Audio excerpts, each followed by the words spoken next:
Hi, everyone. Hope you had a great weekend.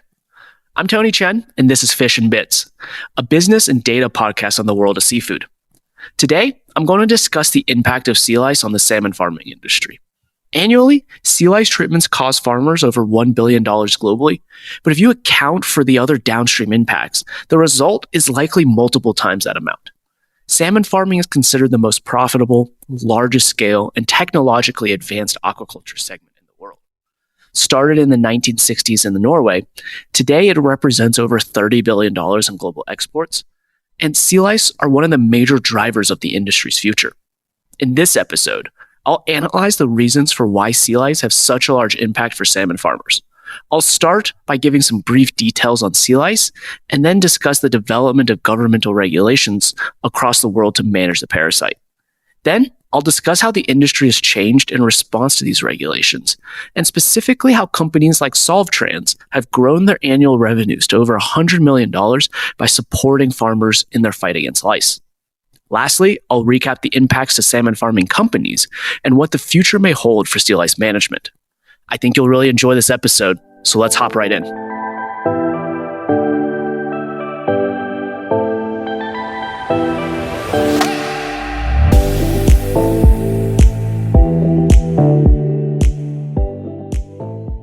Okay, so to start, sea lice are a parasite that exists in the natural ocean environment, and they attach to salmon as a host. As a category, these small and alien-looking coccopods are extremely abundant and actually considered the largest source of protein in our world's oceans. Sea lice are a crustacean that attach to both wild and farmed salmon, but in farmed conditions, the lice have an increased opportunity to reproduce and populations of lice can scale exponentially. The large numbers of lice do not necessarily impact the health of the farmed fish, but there are environmental concerns on the impact of sea lice on juvenile wild salmon, particularly as they migrate out of freshwater streams in the springtime. As a result, all regions that farm salmon globally have developed regulatory frameworks to ensure that farms are managing their sea lice counts appropriately. Most major producing countries, Norway, Canada, Scotland, Chile, they all require weekly sampling and reporting to the government. And each country has a different limit for how many lice can be found on each fish during these samplings. Norway was the first to start weekly monitoring back in 2012, and we've seen the other countries follow suit in the years following. Most recently, Scotland started weekly reporting back in 2021. As the first and largest producing country, Norway has typically been at the forefront of developing new regulations and technologies to further improve the management of sea lice. In the decade since establishing weekly counts, we've seen sea lice regulations develop a couple of times. One of those major developments was the establishment of the traffic light system in 2017. The system was developed as a method to improve area management and encourage farmers to work more collaboratively instead of just paying attention at their own farms. Each year, regions are marked with a red, yellow, or green light, and that color determines the amount of growth for the region in the following year. If you are in the green, you are allowed a 6% increase on your biomass license. If you are in the red, you have to reduce your biomass by 6%. And if you are in the yellow, you have to maintain your existing permits. This regulation has had a significant impact for a couple of reasons. Well, first, it established a clear growth pattern for the industry, determined almost exclusively by lice numbers. Each year, as long as there are more green regions than red, the overall production of salmon in Norway would continue to grow. Second, it put a costly dollar figure on forcing farms to collaborate. 6% biomass may not sound like much, but when you compound that value over a couple of years, as well as accounting for the fact that farms are typically able to harvest more than their biomass limit, each farm is losing millions of dollars each year that their region is in the red. With these regulations in place and the economic impact that sea lice have for farms, farmers have responded by placing a ton of focus on addressing sea lice and making sure that they stay within their regulatory bounds. The result has turned sea lice management into a major operational and strategic focus for farming businesses.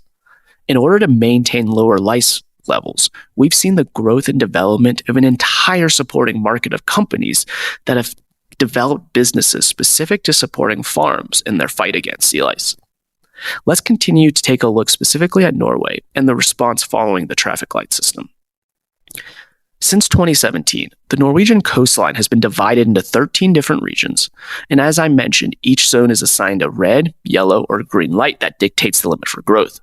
In the following years, the Ministry of Trade and Industry has reassigned the zoning colors twice, first in 2020 and again in 2022, each time with 2 red zones. Of those zones, Production Area 4 on the west coast has seen their biomass reduced twice for a total of 12%. As a response, I mentioned that the entire farming and supporting industry has quickly jumped into action to address the situation. Farmers have a combination of different options to remove lice or maintain lower numbers. Categorically, you can split these options into preventative and reactive sea lice treatments. Preventative treatments such as sea lice skirts, cleaner fish, in-feed solutions, and even lasers that shoot lice are aimed to protect fish welfare while offering lice reduction over a period of time. On the other hand, reactive treatments, which can be categorized into bath and mechanical treatments, offer farmers options to remove large numbers of lice at one time.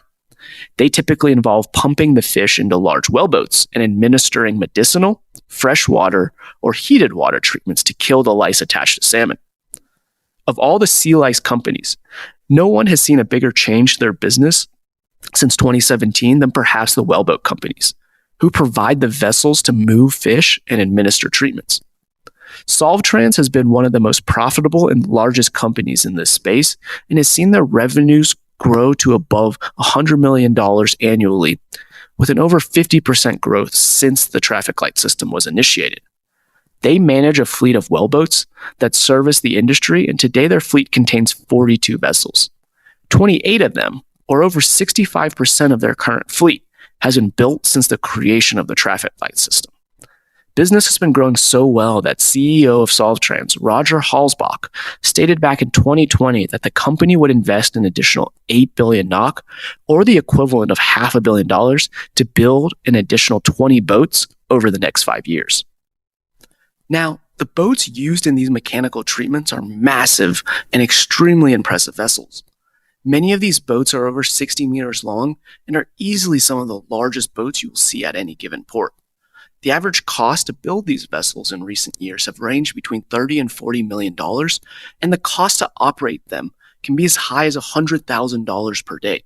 And yet still, many of the wellboat companies are overbooked. So what has the impact been for the sea lice? Well, the easy number to measure is just the increase in treatments. Over a period of 2016 to 2020, there was an almost 300% increase in the number of mechanical sea lice treatments across Norway as farmers began to order more and more treatments. Today, we see almost 3,000 treatments performed annually, and this has led to big changes in reported sea lice values. Regions 3, 4, and 5, all of which have been given a red light designation, have seen the most significant decrease in average sea lice numbers, with PO4, a region just north of Bergen on the west coast of Norway, leading the way with a 35% reduction between the years of 2017 and 2023. The availability and scale of the wellboat fleet in Norway could be credited with giving farmers an ample supply of vessels to perform the number of treatments needed to meet government regulations. In other regions of the world, we haven't seen the mass availability of these vessels or a variety of treatment tools just yet.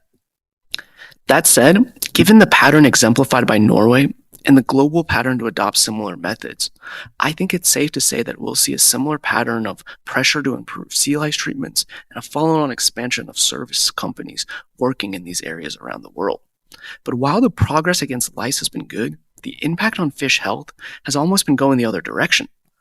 The regions in red where treatments per farm are higher than other regions, reported mortality rates in regions 3, 4, and 5 are 5% higher than the other regions. In Production Area 4, the area that's been red for the last 4 years, they have reported mortality increase of 8% from 15 to 23%. That means that roughly 1 out of every 4 fish released into a net pen doesn't make it to harvest. For the salmon companies, this combination of an increase in treatments, a decrease in fish health, and a restriction to farm less has had a significant impact on the economics of the business. Greek seafood, One of the largest publicly traded companies that operates primarily in the red zones has seen their cost to produce fish rise 12.2 NOK per kilogram, with an increase of over 34% in just the last 4 years. As a result, you've seen them make some of the largest investments to limit how much time a fish needs to be raised in the ocean, a direct response to needing to decrease the number of sea lice treatments that they perform.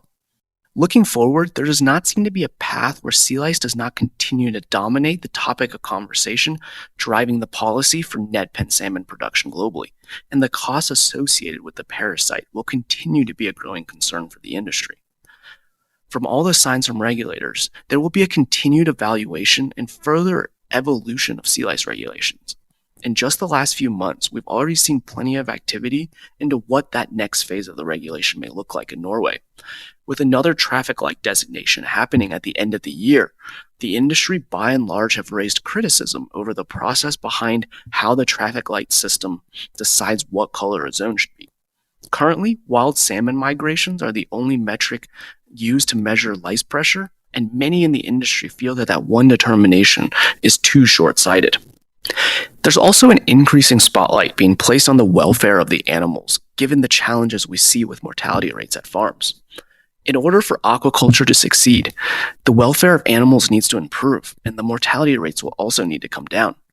Just this last week, a report was presented from a committee assigned by the Norwegian government to evaluate the current lice situation and balance that with fish health. One of the proposals talks about removing the penalty of red zone reductions and instead introduce a sea lice tax on the number of lice that exceed the limits to give farmers more options to maintain their fish health. If a farm needs a treatment due to their sea lice counts, but can't perform one due to their fish health concerns, they can instead pay a fee. This proposal has just been introduced, but it serves as an example into the development of future sea lice regulations that will continue to push the industry forward. No matter how you look at the problem, sea lice will continue to be a growing concern for farmers, politicians, and supporting companies to pay attention to. That's all for today, guys. Thanks for listening. If you find this content interesting, please consider subscribing to our newsletter in our bio and sharing this podcast with a friend. Stay tuned for more weekly seafood business and data insights soon. Hope you have a great week.